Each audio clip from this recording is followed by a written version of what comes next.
Hai guys, kembali lagi di channel gua Halim Utstim. Kali ini gua akan menceritakan kisah nyata, yaitu penunggu Rumbah Mbah Karto.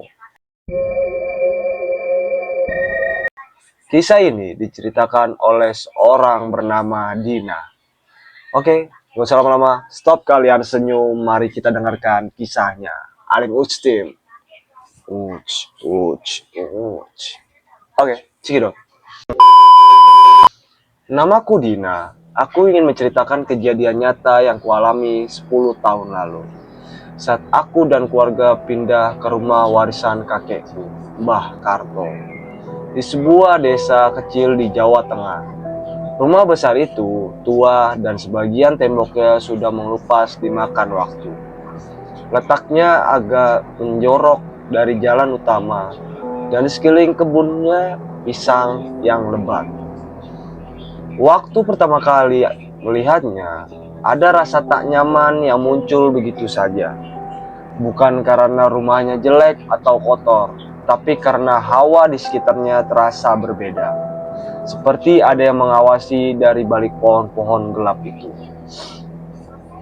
Aku, ibu, ayah, dan adikku, Reza, datang pada sore hari. Kami disambut Pak Sarno, tangga sekaligus orang yang sejak dulu menjaga rumah Mbak Karto. Beliau orang tua tapi masih kuat dan sopan sekali. Saat kami menurunkan barang, Pak Sarno mendekati ibuku dan berbisik, "Bu, kalau bisa jangan dulu pakai kamar tengah ya. Kasurnya belum diganti. Dan ya, dulu Mbak Karto meninggalnya di situ." Ibuku hanya mengangguk sambil tersenyum kaku. Tapi tentu saja malamnya, karena semua kamar lain belum dibersihkan dan masih berantakan, ibu dan ayahku tetap tidur di kamar tengah. Aku dan Reza tidur di ruang tamu dengan alas tikar dan selimut tipis.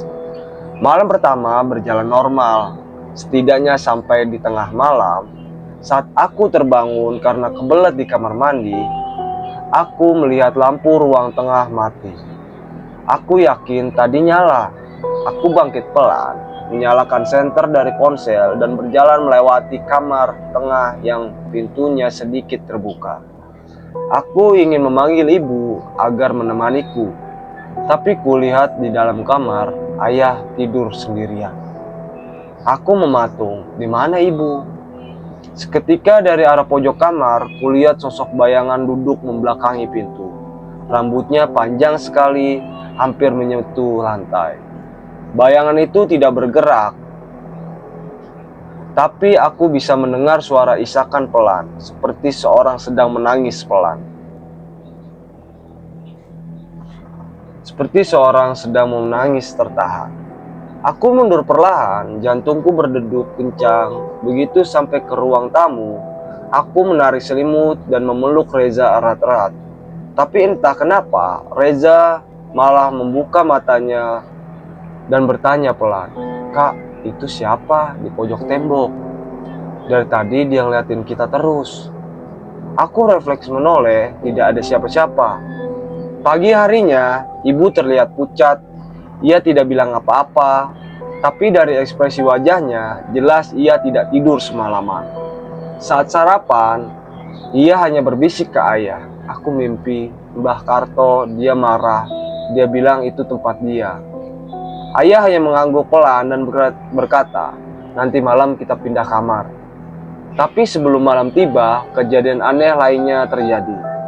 Siang itu, Reja menghilang. Kami mencarinya ke seluruh penjuru rumah, ke belakang, ke dapur, ke kebun, bahkan sampai ke musola kecil di pojok pekarangan, tidak ada.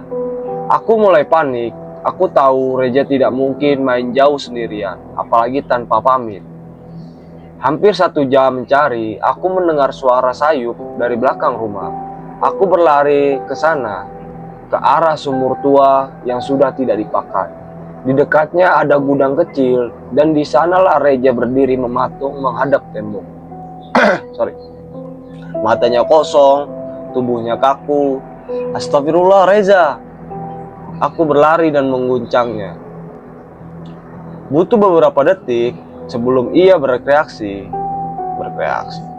Butuh berapa detik sebelum ia bereaksi, menoleh pelan dan bertanya, "Kak Dina, suara cewek yang manggil aku tadi kemana ya? Dia bilang mau ajak main layangan, tapi mukanya seram." Aku membawanya masuk ke rumah dan ibu langsung memeluknya sambil nangis. Ayah segera mengunci pintu belakang dan berkata tegas, "Kita harus segera bersih-bersih rumah ini, termasuk kamar tengah." Malam itu, kami semua tidur di ruang tamu. Lampu kami biarkan menyala. Aku tidak bisa tidur, bahkan suara jangkrik pun malam itu terdengar menyeramkan. Suasananya seperti rumah itu sedang menahan napas, seperti sedang menunggu sesuatu. Sekitar pukul 2 pagi, terdengar suara pintu kamar tengah berderit. Sangat pelan. Aku mengintip dari balik selimut, pintu itu terbuka. Dan dari dalamnya muncul sosok wanita mengenakan daster putih, rambut menutupi wajahnya. Dia berjalan pelan menuju kami yang bergeletak di ruang tamu. Kakiku kaku, aku ingin berteriak tapi tidak bisa. Tiba-tiba Pak Sarno muncul. Tiba-tiba Pak Sarno muncul. Tiba-tiba Pak Sarno muncul dari luar, membawa sekilat daun kelor, air botol bening. Ia membacakan doa keras-keras sambil masuk rumah.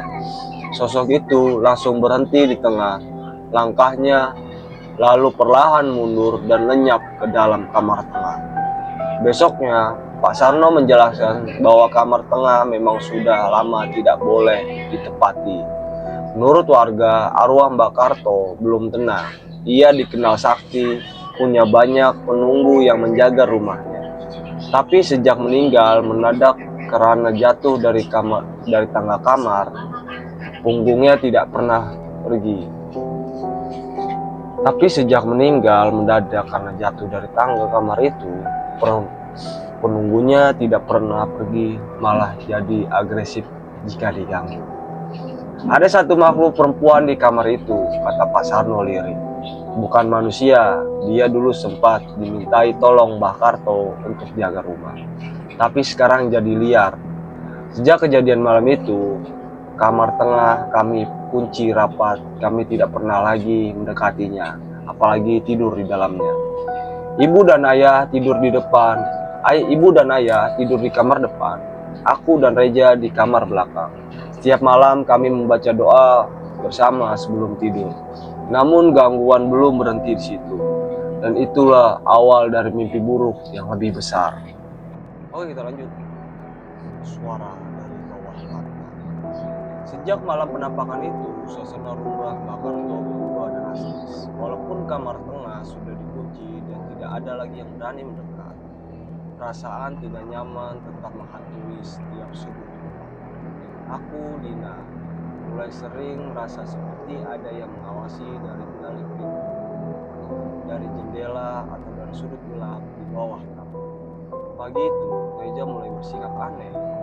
Saat sarapan, dia hanya menatap nasi goreng itu.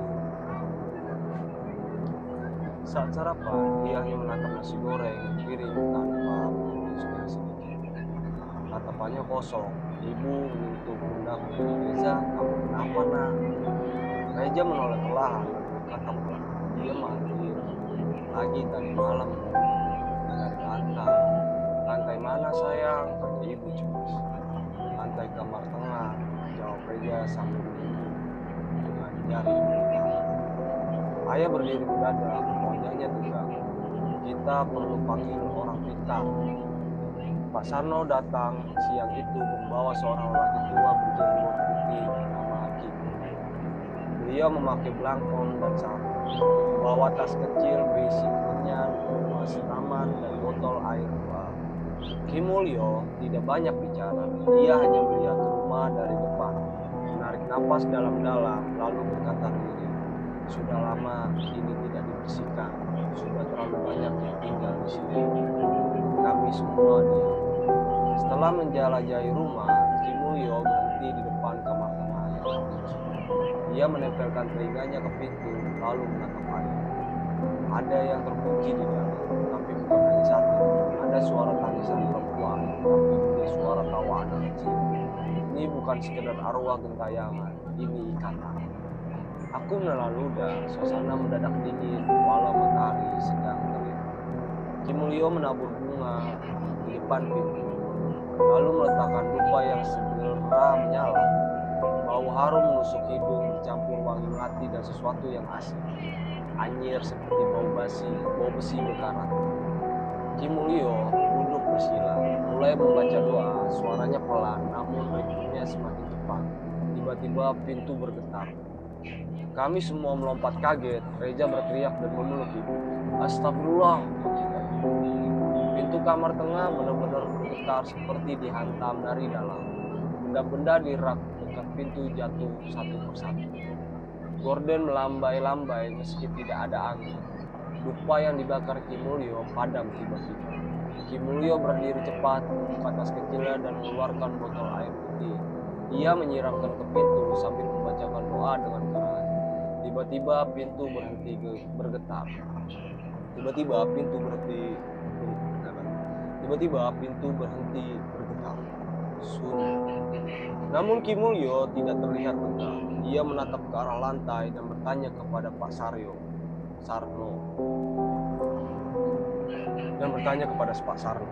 Di bawah rumah ini ada sumur tua. Sarno mengangguk pelan. Ada Ki, tidak berlama, tapi sudah ditutup pakai cor dan ubi. Ki Mulyo menghela napas. Itu sumbernya. Semua energi berasal dari situ, termasuk makhluk-makhluk yang sekarang menghuni rumah ini. Dulu waktu Mbah Karto masih hidup, beliau sering melakukan ritual di dekat sumur itu. Tidak semua yang ia panggil pergi setelah ia meninggal. Kami semua terdiam. Ki Mulyo melanjutkan, yang paling kuat sekarang bukan arwah Mbah Karto, tapi sosok perempuan penjaga kamar tengah. Dia dulu ditumbalkan. Makhluk itu terikat di rumah ini karena pengorbanan yang tidak disempurnakan. Dan sekarang dia ingin teman. Kalau tidak diberi, dia akan mengambil. Aku merinding seketika. Kata-katanya mengingatkanku pada apa yang dikatakan Reza. Dia bilang mau ajak main. Apa yang dimaksud teman? Itu Reza. Malamnya, Ki Mulyo memulai ritual pembersihan di ruang. Dia menyalakan 7 lilin di setiap sudut ruangan dan 1 di tengah. Kami dilarang bicara, dilarang tidur, dan diminta melingkar sambil membaca doa dalam hati. Semuanya berlangsung hening. Sampai kira-kira pukul 2 pagi ada suara bisik dari lantai. Pelan tapi jelas suara perempuan. Dina. Aku langsung menoleh ke arah suara itu. Lilin dari sudut ruangan tiba-tiba padam. Usul lilin lainnya satu persatu, ruangan menjadi gelap. Reza mulai nangis. Ibu memeluknya erat. Tiba-tiba dari lantai ruang tengah muncul noda hitam seperti cairan oli. Menggunakan pelan, dan dari dalamnya muncul tangan putih pucat dan kuku-kuku panjang yang mencakar lantai. Aku tidak bisa bergerak, napasku tercekat. Tangan itu mencoba merangkak keluar dari dalam lantai. Ki Mulyo segera melemparkan segenggam garam ke tangan itu, membaca ayat kursi keras-keras. Tangan itu menjerit. Jeritan perempuan yang nyaring dan mengerikan sebelumnya lenyap dengan genangan hitam yang tiba-tiba menyusut dan hilang begitu saja. Kami semua terguncang. Ki Mulyo bangkit, keringat membasahi wajahnya. Dia belum pergi, tapi kita sudah mengikatnya kembali untuk sementara. Rumah ini aman, tapi kalian tidak boleh tinggal di sini terlalu lama. Ayah berkata lirih. Berapa lama sebelum dia bangkit lagi? Ki Mulyo menatap kami lama, lalu menjawab, paling lama 40 hari. Setelah itu, jika tidak ada tindakan lebih lanjut, dia akan kembali menuntut. Dan kali ini bukan hanya ingin teman, tapi pengganti. Kita lanjut.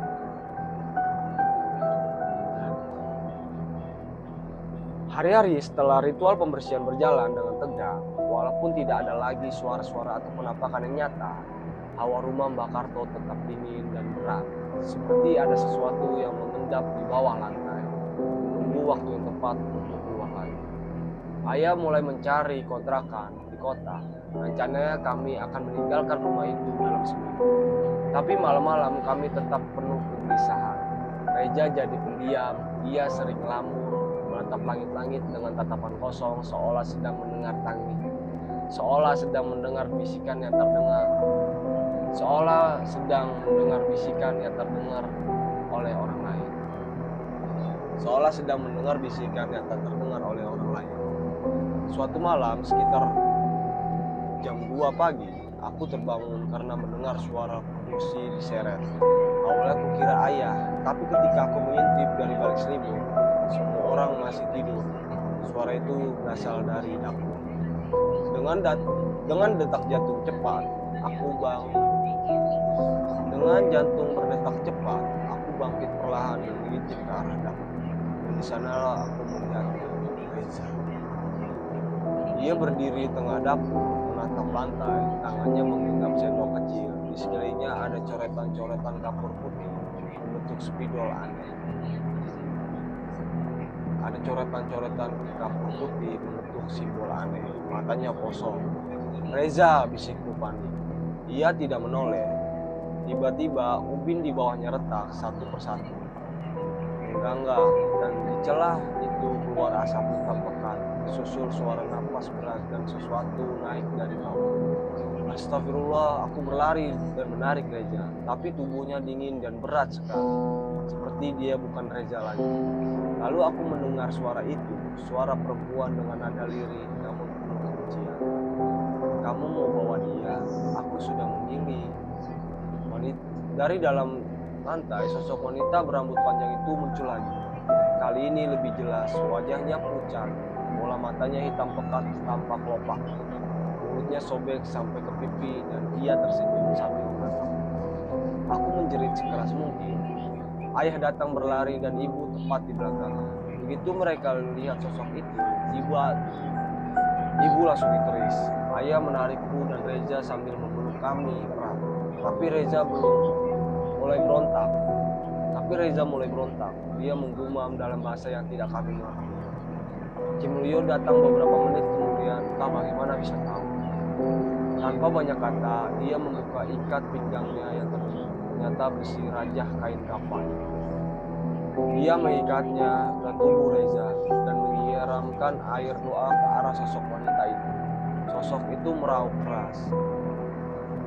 meraung keras.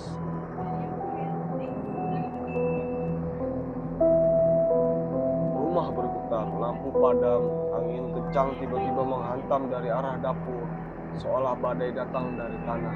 Kimulyo berseru keras, "Wahai yang dikutuk karena perjanjian gelap, balik ke tempatmu, anak ini bukan milikmu."